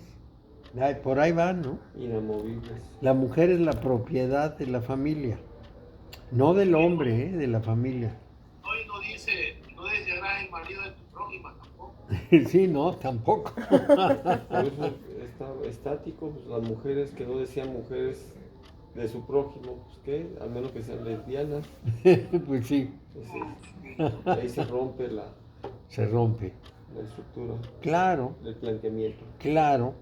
Entonces, Mario, perdón, pero todas estas, aunque están entendidas como el cumplimiento de la ley de Dios, también responden finalmente a los grupos tribales que eran, ¿no? sí, Para preservarse como tales, ¿no? sí, pero Como también, dices, sí, perdón, sí, si los hijos son del varón, ¿no? Y que si muere la mujer, si muere el hombre, aparece otro hombre que protege a toda esa progenie finalmente, claro, en los tiempos de ¿no? Jesús, si moría el marido, la mujer se casaba con el siguiente hermano. Y si moría el siguiente hermano, se casaba con el siguiente. La mamá de María Madre, que se llamaba Ana, se casó con Joaquín. Murió Joaquín y se casó con el hermano de Joaquín y tuvo otra hija, María. Y luego se murió ese hermano y se casó con el tercer hermano y tuvo otra María. Porque María quiere decir princesa. Miriam era la princesa 1, la princesa 2 y la princesa 3. Y esa media hermana de María estaba casada con Herodes el Grande. Entonces, nomás sentados en una banquita esperando que se muriera. No se puede hermano. creer, ¿verdad? ¿Verdad, Mario? Que estaban sentados en una banquita los Sí. hermanos esperando que se muriera el siguiente. Sí, que se muera este para que me toque su mujer. No, bueno. Bueno, pero ese parentesco, por ejemplo, de María con Herodes, que es político, pues es muy importante. No es algo secundario, porque resulta que la familia de María era una familia Noble. de pro, una familia noble. Entonces, bueno, pues estaba emparentada con la nobleza asmonea y con la nobleza herodiana. Y justamente esa María es una de las mujeres a las que verdaderamente amó Herodes el Grande. Oye, Mario, entonces esa idea del Jesús y yendo en los brazos de María en un burrito con José caminando a un lado, pues es puro teatro. Sí, es muy tierno, es como para niños. Sí, pero nada más, eso no fue así. Entonces, por eso ahora entiendo por qué Jesús era el rey de Israel y era el hijo de Judas de la Mala, ¿va? Y no era pobre de ninguna manera, porque ninguna de esas familias era pobre. Como ustedes saben, en la mayor parte de las revoluciones, el revolucionario principal procede de una familia acomodada. Fidel Castro. Sin lugar a dudas, se pueden pensar en quien quieran, en Lenin, pueden pensar en, bueno, agarren al que quieran, y era alguien que tenía educación. Y ese es todo el problema. Cuando alguien no tiene educación, se levanta y combate, pero no da sentido. Para que alguien en una revolución dé sentido, tiene que tener una cultura formada. Entonces, ahí está el problema. Tiene que ser alguien que pertenece a una familia que lo pudo educar muy bien. O sea, Mario, que María era medio familia de Herodes también. Pues era cuñada Era cuñada de Herodes. de Herodes el Grande, imagínate nada más. Miriam III, María III era la esposa amada de Herodes, pero como Herodes era un hombre muy de su época, alguien le insinúa que lo estaba engañando con el tío y los mata a los dos. Y a ella la mete en una tina de miel para conservarla porque la amaba. Estaba loco. No, pues sí. Es totalmente loco también. Mató a sus dos hijos mayores. Los hijos de esa mujer los mató porque estaba seguro que le estaban haciendo un complot, lo cual no era cierto. Cuando te digo María, la mamá de Jesús, era medio familia de Sí. Era la hermana de la esposa amada de Constantino. Así es. Sí. De manera que los hijos de Herodes sabían muy bien quién era Jesús. No era un pariente directo, cercano, pero sabían de dónde venía. Pues sí, era el pariente hippie. Pues sí. No, y sabían que Judas de Gamala era el aspirante al trono, no lo ignoraban. Y él y Judas de Gamala sentía la obligación de hacer lo que hacía porque estaba defendiendo la palabra divina, que era: nadie, ningún extranjero debe vivir en la tierra prometida. Ese principio es el que guía a los celotes a levantarse contra los romanos. Y es el principio de la ruina del pueblo de Israel, porque eso terminará en su expulsión del territorio y tienen que pasar 1949 años para que regresen. Es cuando Inglaterra impone el Estado de Israel. De tal manera que ya pueden imaginar, visto como historia, un periodo tan largo es un periodo de vagar por el mundo. Pero que se mantuvo unido por la oración. Claro, un pueblo unido que no se separa nunca. Es el único pueblo antiguo integrado de cierta importancia, porque debe haber otros por ahí en las islas del sur, pero de cierta magnitud es el único. Todos los demás pueblos se fusionaron, desaparecieron, cambiaron, y estos se conservaron en su unidad por su religión. Oración y respecto a las leyes. ¿Sí? Sí, dime. Disculpa, ¿cómo podrías, a lo mejor la pregunta es como muy intelectualizada, ¿cómo podrías tener como visos de saber que verdaderamente estás empezando al menos a cultivar a Neshama? Mira, esto tiene lo que podríamos decir, su evidencia. La persona empieza a zafarse de lo que pudiéramos llamar las rutinas, las costumbres rutinarias. Y la primera señal es el rechazo social. Cuando una persona logra eficazmente librarse de eso, se echa encima a la sociedad. Por ejemplo, yo te puedo decir, nunca voy a un velorio. Me invitan, me llaman, me dicen, hasta me dicen que vienen por mí y no voy. Yo tampoco. Y me lo critican muchísimo. Y no voy porque me parece que no tiene sentido. Un alumno mío murió y en el velorio su hija le preguntó a otra alumna: ¿y el maestro por qué no viene? No ha venido. Y la alumna le contestó: ¿tú has leído los apuntes de su papá y cuál es el concepto de la muerte? No, pues léetelo y entonces entenderás por qué no vino. Y ahí la dejó. Pero a la hija le parecía terrible. Si murió el alumno, pues tiene que venir y estar aquí. ¿Quién sabe a qué? ¿Qué aportas? Nada, nomás la presencia. A lo mejor te querían ver con una estola y dando bendiciones. O quién sabe. Pero si le toca de alguien más cercano. Igual. Un hijo. Igual. Mario. Sí. Fíjate que Lili dejó escrito que no quería ningún evento religioso para cuando ella muriera.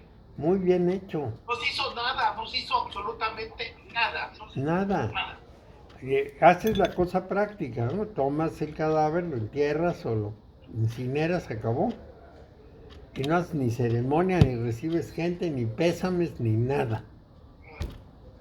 No tiene silencio lo que dices, ¿verdad? Estar en silencio, en conexión con el espíritu, con su pues sí, ser más lo que pero tiene... perdón, más sí. Profundamente, tu individuo, tu persona, ¿cómo puedes saber que verdaderamente estás llevando a cabo esa intención?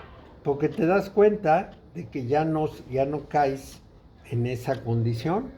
Tú mismo te das cuenta porque vas teniendo conciencia del cambio, que has cambiado muchísimo en tu manera de comportarte para el mundo, en tus razones para actuar, en lo que tú consideras valioso frente a lo que en el mundo se considera valioso, y entonces te das cuenta que ya no perteneces a ese mundo, eres ajeno a toda esa situación y te vas dando cuenta porque cuando oyes lo que se dice, te queda muy evidente que tú no sigues ese derrotero, no, vamos a decir, no comulgas con esa condición y ya, y te vas librando, pero primero tienes que saber que fue por un esfuerzo consciente, conscientemente descubriste que las cosas no eran como suponías en un cierto terreno,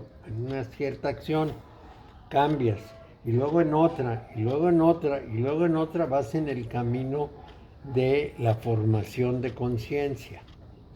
Esto, el tema es trabajo sobre el centro de gravedad emocional de la persona. La línea más o menos es esta.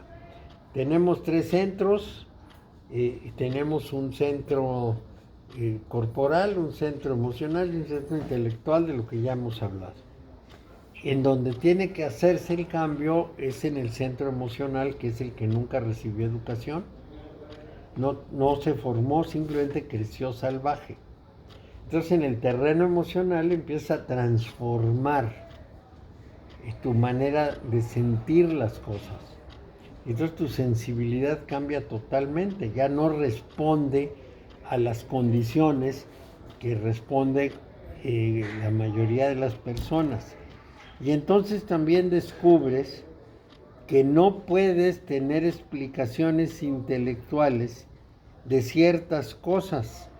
Por ejemplo, Wittgenstein, el filósofo checo, decía, el sentido del mundo debe yacer fuera del mundo, no adentro, sino desde afuera es como se le ve su sentido. Entonces no puede intelectualizarse. Ese intelecto superior es un intelecto que no hace razonamientos lógicos como hace la ciencia. Digamos, el intelecto científico es un intelecto que tiene que ver con el mundo material y tiene su mérito y su razón de ser. Necesitamos conocer nuestro medio material y estudiarlo a fondo con nuestros conceptos de racionalidad, ya no con la lógica de Aristóteles, sino con las nuevas lógicas que son mucho más complejas, que corresponden a un mundo complejo.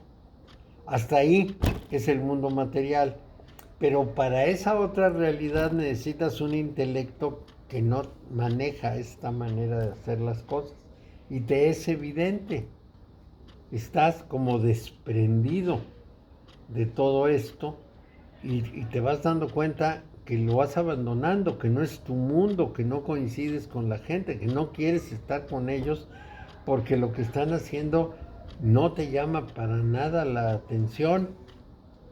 Te doy un ejemplo muy sencillo. Yo tengo un alumno que se llama Manuel, que viene los domingos y cuando sale de su casa para venir a clases, los hijos le reclaman y le dicen, pero ¿cómo que te vas? Pues es domingo, queremos desayunar contigo, platicar y luego ver el fútbol juntos y gritar juntos por el equipo. Y el otro le dice, no, yo voy a mi clase, déjenme en paz. No, pero es que no eres un buen papá, deberías estar con nosotros, con la familia. Bueno, pues es claro que él ya zafó. Entonces, no hay forma. Y los Mario, sí. ¿Y si Manuel le dijera a sus hijos que sean buenos hijos y vayan con él a la clase? Y no, ni lo entienden, ni les dice. ¿Que se lo voltee? No, pero pues, quiero estar con ustedes, los extraño, vamos a mi clase. Pero si Manuel quisiera defenderse, estaría incurriendo en la atadura, claro. No, pues él en el mismo juego. Cae en el mismo juego, es indiferente, dice, pues ya me entenderán, yo ya me voy. Entonces, aquí lo importante es que ya no correspondes a los valores tan queridos, tan consentidos de la sociedad. Y cuando alguien muere, no ves la muerte como la ven ellos. Y cuando alguien triunfa, tú no ves ese triunfo, porque no triunfa sobre sí mismo. Triunfar quiere decir que tenga un éxito social y que se lo reconozcan y lo aplaudan. Y ese no es un verdadero triunfo, porque no triunfó sobre sí mismo, sigue siendo el mismo con muchas medallitas. Todo esto es muy importante, porque es lo que va señalando el camino. Bueno, entonces recuerden, el sentido del mundo debe yacer fuera del mundo, con categorías que no corresponden al mundo. Ejemplo, si yo pienso que la vida es una especie de correa de movimiento continuo, muy cíclica, en que las cosas se repiten pero van creciendo, entonces, o van evolucionando, yo busco esas condiciones de la evolución, y todo lo demás, que si te van a dar una medallita, que si te van a dar un premio, que si lo desdeñas, lo dejas de lado porque no está en lo que tú sabes que es la trascendencia del mundo. Eso queda fuera, completamente fuera. Ni te ocupas de esas cosas. Entonces, bueno, pues pasa. A mí me ha pasado muchas veces. Yo tenía un alumno que me dijo, oye, pero en la política es muy bien, podrías haber llegado muy lejos, podrías haber sido secretario de Estado. Y le digo, afortunadamente no, porque esa no era mi intención en la vida. No, la política no era mi meta, ni lo quería. Pero para una persona normal, pues esa es una meta muy importante. Porque eso es lo que exhiben.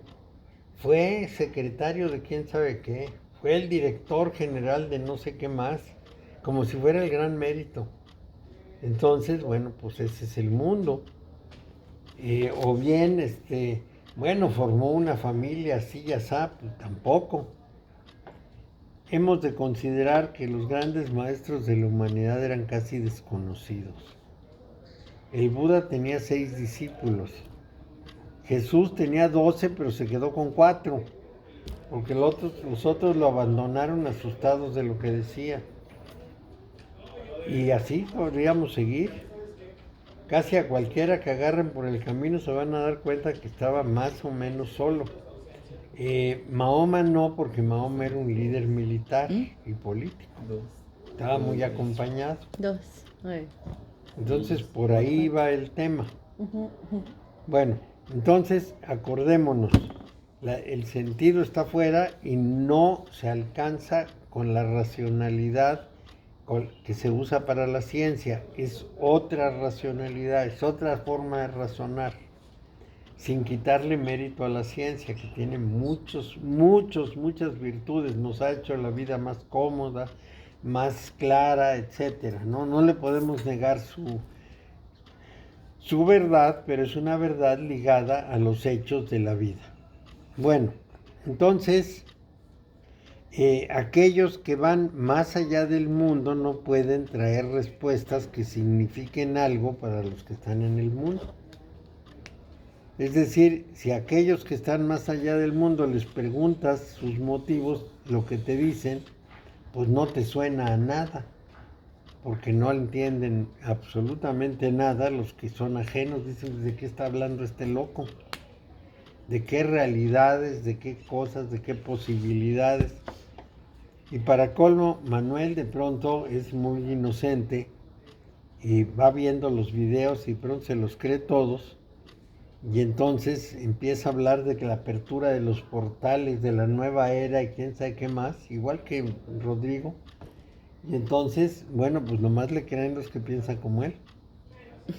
Sus hijos nada, piensan que se volvió loco.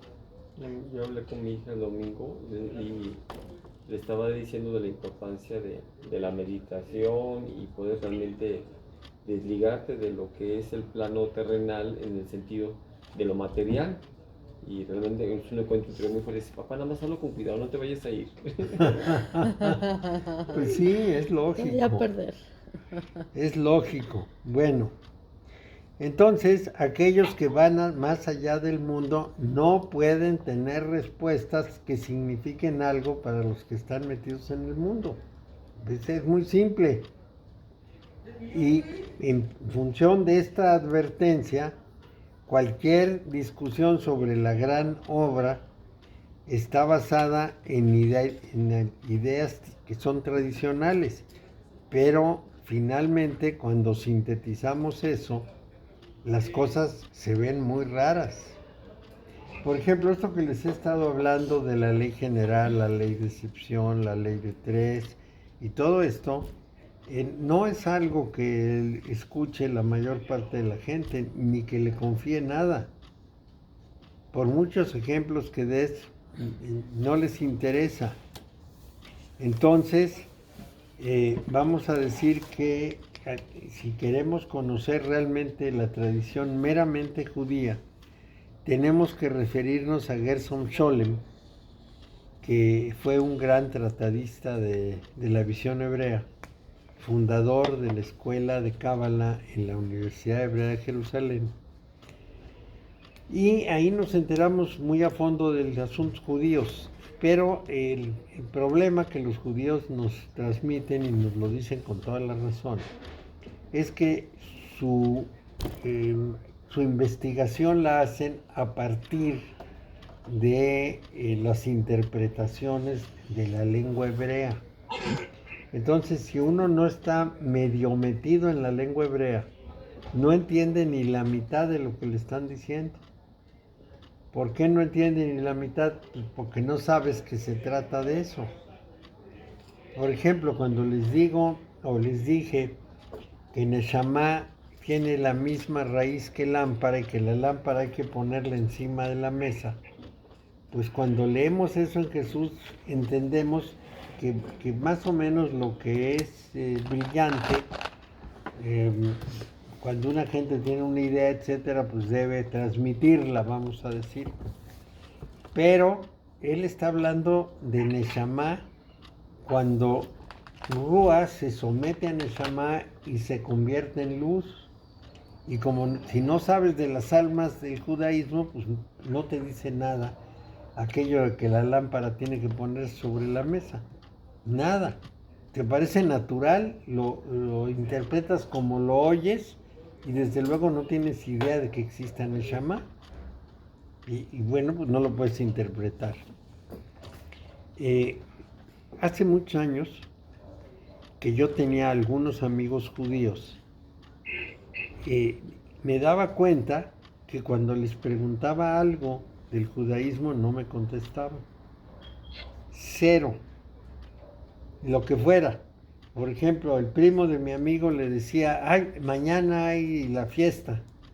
Yo le decía, ¿es tu cumpleaños? ¿Es una fiesta? No, es una fiesta. No me decía nada. En parte, porque si no estás compenetrado con ellos, no entiendes por qué se reúnen. Por ejemplo, cada semana hay una reunión más o menos en la que celebran algo y se realizan ciertas ceremonias, se comen ciertas cosas, y quien no es judío no agarra nada de lo que están haciendo, no sabe ni por qué, con todo el simbolismo, y es un simbolismo externo, digamos, es una costumbre ritual. Si te metes un poco más, pues entonces es más difícil explicarlo.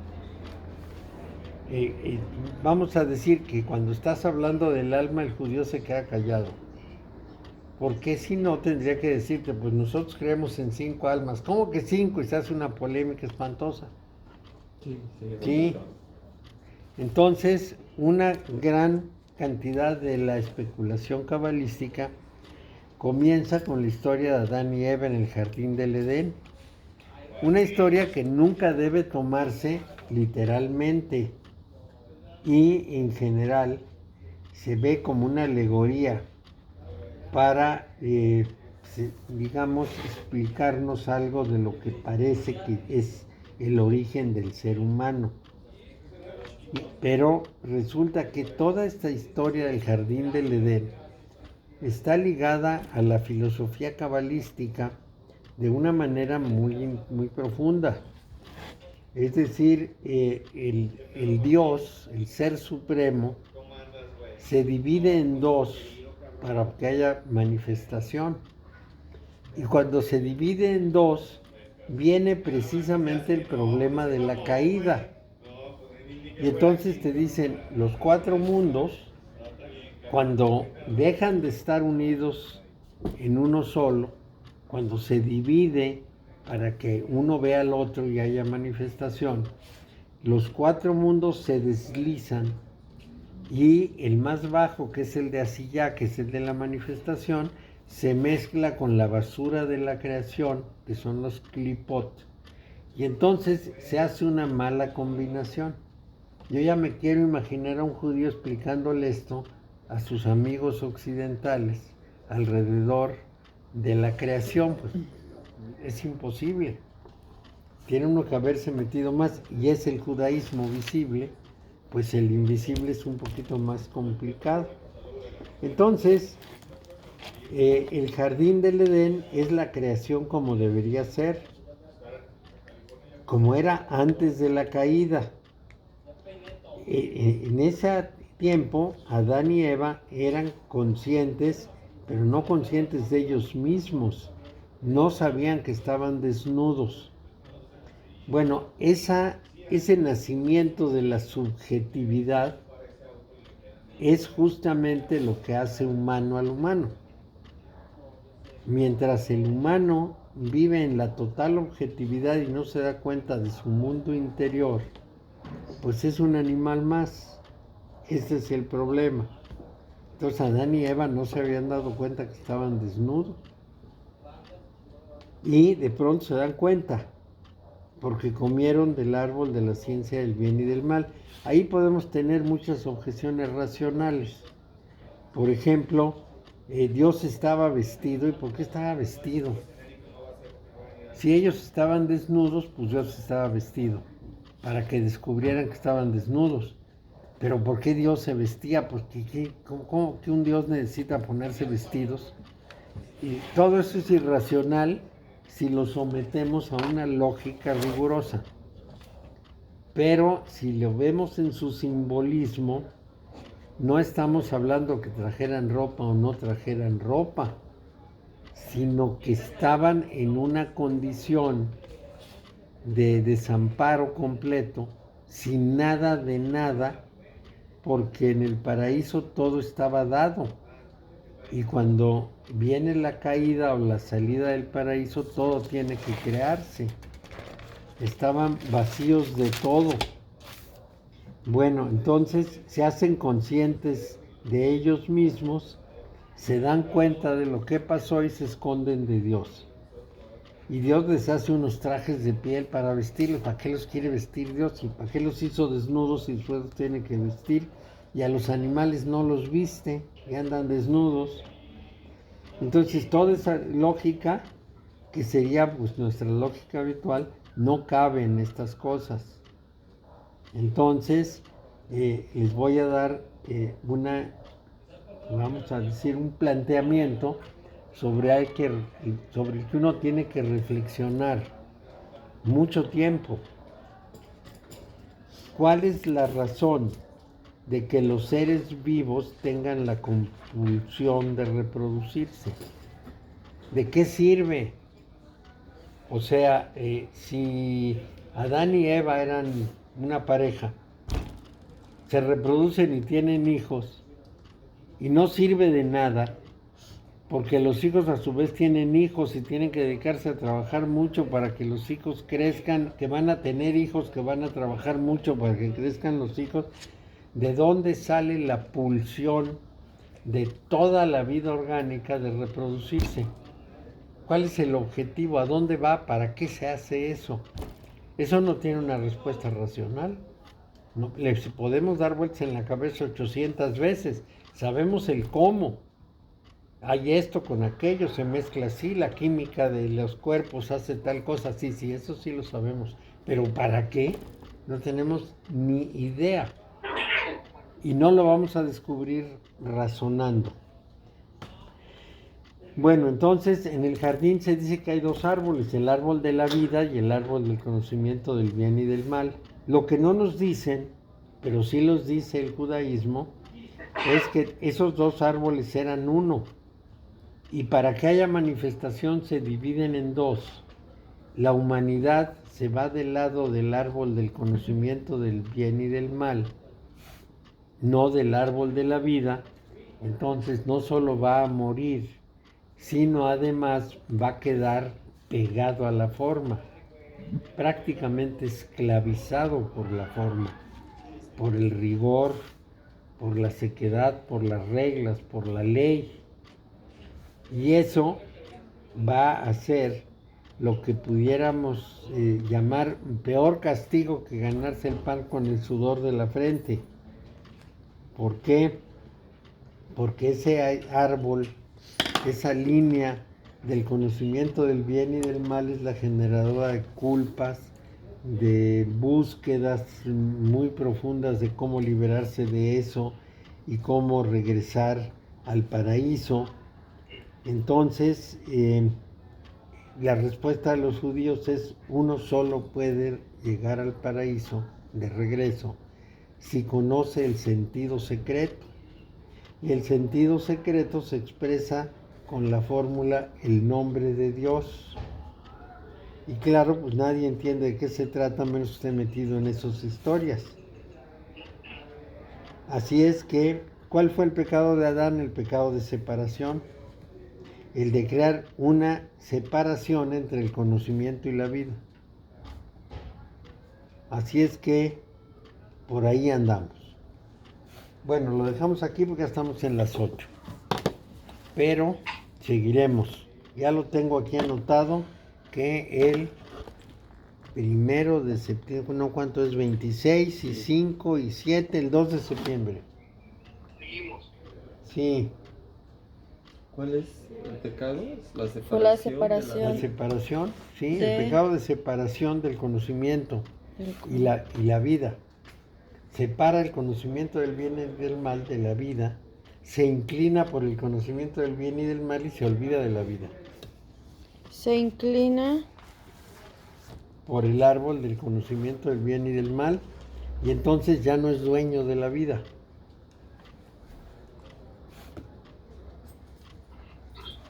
Qué interesante.